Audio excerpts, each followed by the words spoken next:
hours, it will be efficiently deployed into working.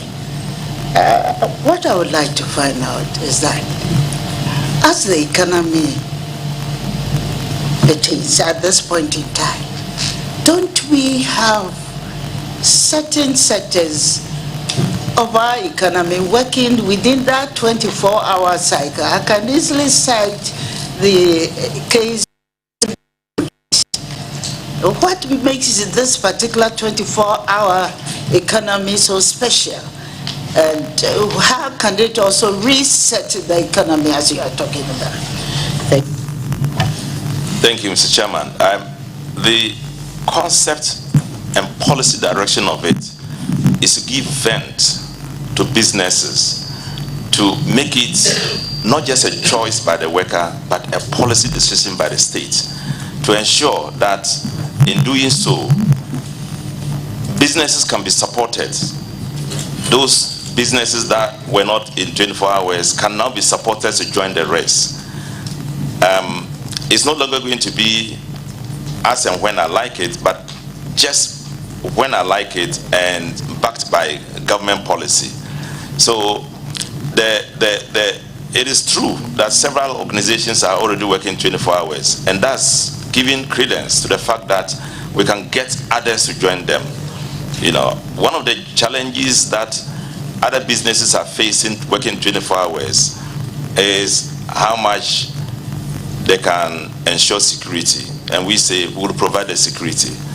Is how much they can ensure enough capacity. We said we will support them with the capacity, you know, and etc. etc. How much do we have enough money to pay for electricity? We said we will support it to do so.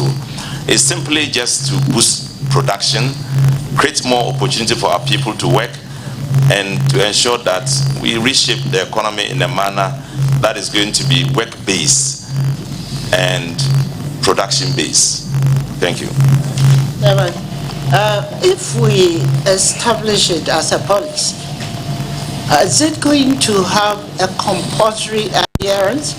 Because I believe the 24-hour, the need to work for 24 hours is always backed by demand and supply. If there's no demand for a particular service or goods, how do you develop a policy to drive this particular initiative? Thank you. Thank you, Mr. Speaker.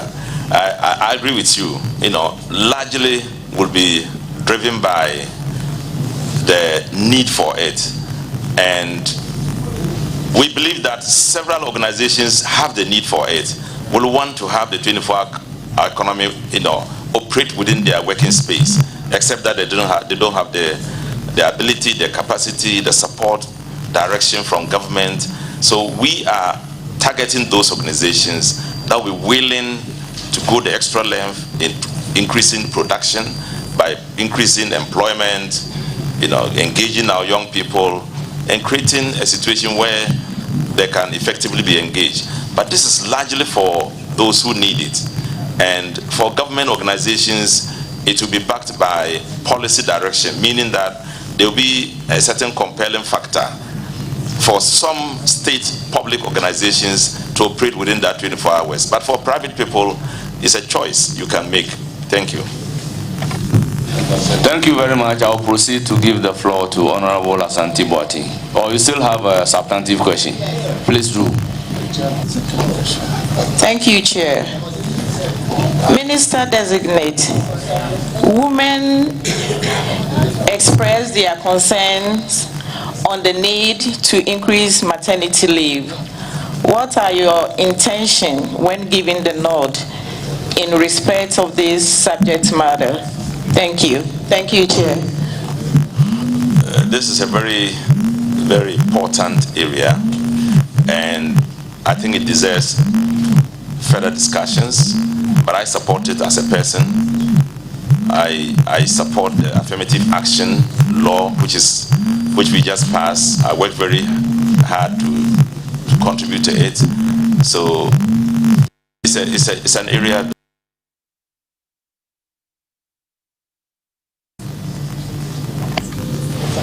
Any further question?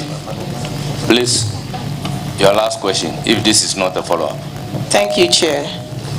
Minister-Designate, what plans do you have to make the National Service Scheme more attractive in terms of their allowances and job content? Thank you, Chair. I wish the National Service Scheme was under my direct care, but it's not. But I have an overall task of ensuring that the Ghanaian worker is properly engaged, and by the dictate of the Constitution, Article 24(1), it tells that we should ensure the safety, health, and fair conditions for every worker. So I think that it is on that grounds I will support any direction that can, increase the allowance of Ghanaian civil, national service workers. Thank you, Chair. I'm done. Thank you. A follow-up on the national service. Yes. But let me place this on record that it is now National Service Authority. We have passed the law. The floor to Honorable Kwaku Asante Boateng. Thank you, Honorable Chair. Congratulations, my brother, for your nomination. And I want to put this on record that there's one appointment that I personally am happy and comfortable with, because all in gathered here, most of us here, about 70%, may not be able to handle that ministry. Handling Ministry of Employment and Labor Relations require some specific personality. But you look at the composure of my brother, Honorable Pelpuo,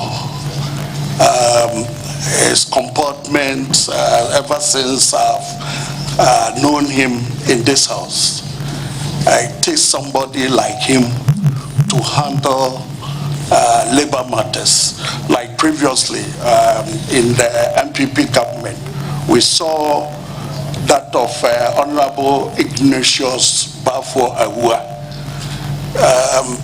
And I must say that if you don't have that comportment and temperament and character, you will not be able to handle that ministry. So I believe the president was very careful, and he said, I must say that, is selecting you to the labor ministry. And looking at your background, I have the belief that you have all that it takes to handle the ministry. But my first question, Honorable Chair, if you look at Section 13 of the Civil Service Act 1993, the ministry that you're going to handle, you're supposed to initiate, if I have the indulgence of the chairman, I may read. Chairman, I want to read a quote from the session. Go ahead. Initiate and formulate policies taking into account the needs and aspirations of the people. That's A, 13A. B, undertake development planning in consultation with the National Development Planning Commission. And C, which is critical, coordinate, monitor, and evaluate the efficiency and effectiveness of the performance of the sector. All of us know that working force in government sector, we have about 688 employees. But we also realize that there's low productivity. But if you go further, one of your key key or critical issues as a function is to ensure fair and equitable wages and salary for employees of all sectors in the economy. In the light of low productivity, even some are advocating that we may have to reduce. Honorable Asante Boating, your question, please. How do you, in the context of low productivity of the public sector, try and ensure that there's fair and equitable wages for the sector? Looking at the low productivity of the sector as well, how do you superpose the two?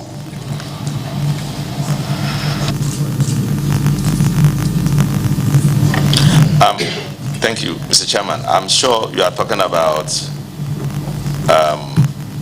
fair payment for work done.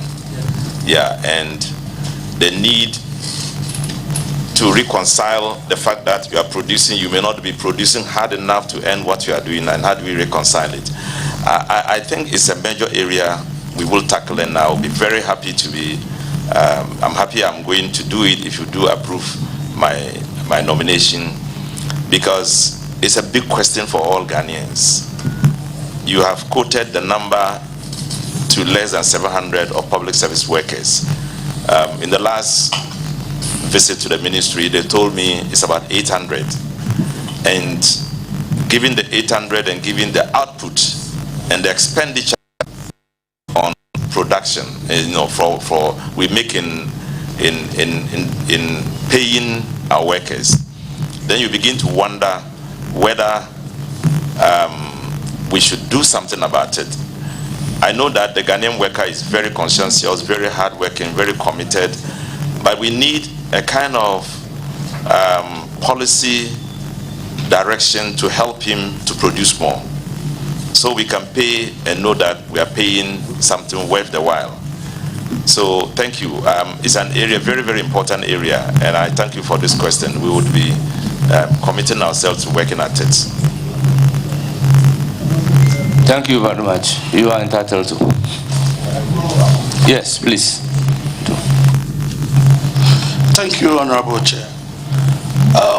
In the light of the answer that you just gave, people normally see Ghanaian workers as magicians in terms of what we earn every month. Meanwhile, when you look at the production aspect of it, it doesn't match. In your own way, how do you think we'll be able to make the Ghanaian worker happy and work to the optimum? Thank you very much, Honorable Nominee. I have very full confidence in the Fair Wages and Salaries Commission as an organization that can help harmonize the policy and ensure that we get the best out of what we put in our workforce. I will definitely work with them to see how we can do it, because it is a complex issue. You are dealing with huge numbers of people. You are dealing with huge numbers of organizations. You want to create a situation where for each single person working, there is an output worth the while, worth the input. So it deserves a lot more things than just a direct answer I will give you. But I can assure you that it is something that I'm going to work very hard with the Commission to see how we can deal with it, because it's also a constitutional issue. Thank you. Any further questions? Honorable Chair, how many follow-up questions can I have? You have entitled to one follow-up question. Okay. Then please move to your second substantive. Thank you, Honorable Chair. Let me move to my second question. Honorable nominee, when you look at your under your outfit, we realize that you have a total number of 547 employees. The Ministry, Labor Department, Department of Cooperatives, National Pension Regulatory Authority, and all others. Of this, we realize that the male staffers constitute 65%, and that of female is 35%. But you look at the workforce by our population census 2021, we realize that we have a population or a workforce of 14.3 million or 14 thereabouts. It's out of this that we have the public sector engaging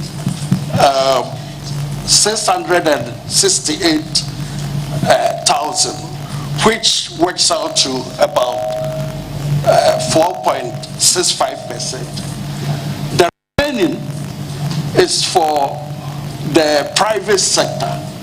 And you realize that the private sector constitutes the huge chunk of our labor force.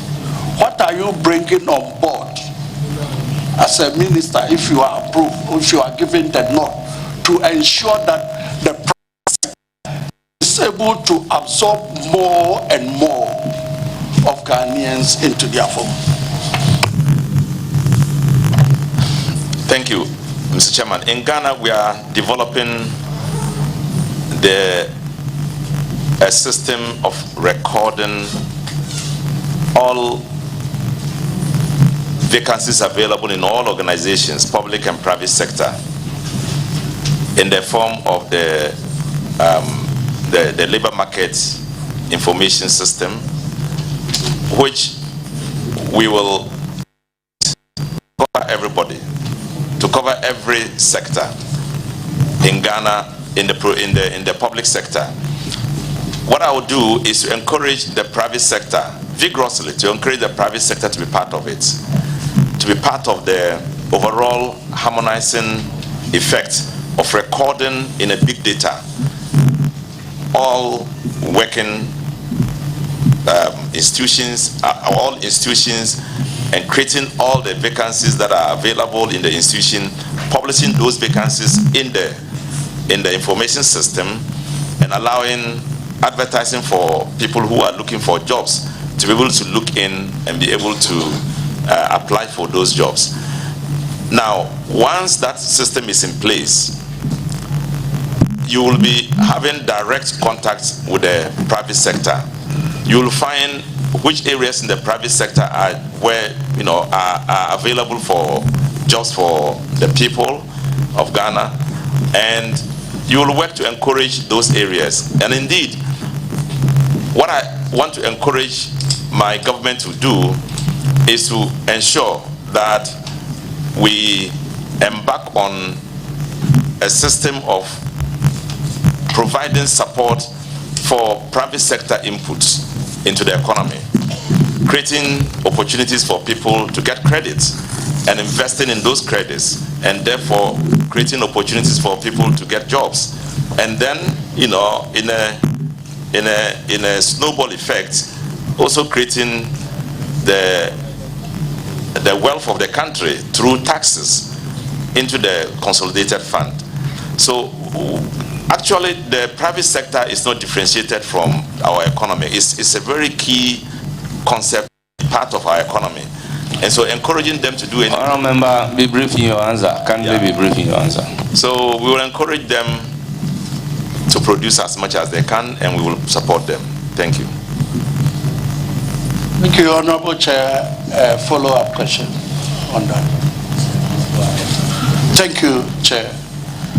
As a follow-up question to that, I gave you the numbers with regards to employees within your outfits, which is a total of 5,647. and the indications are 65-35 in proportion male-female. But when you look at the population census, we are almost the 2021 census indicate that female are 15.6 million and males 15.2, almost 50-50. How do you ensure that you create that balance between male and female employees within your outfit and all over Ghana? I believe the women here are listening to you and your wife. Honorable member, I will allow that question, but treat it as a substantive question. The gender balance.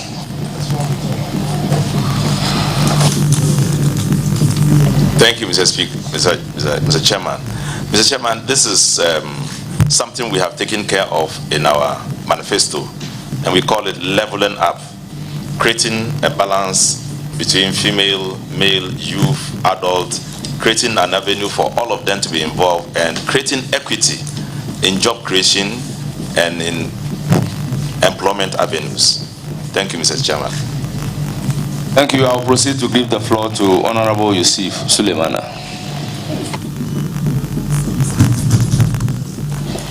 Chairman, I'm very grateful. Honorable Dr.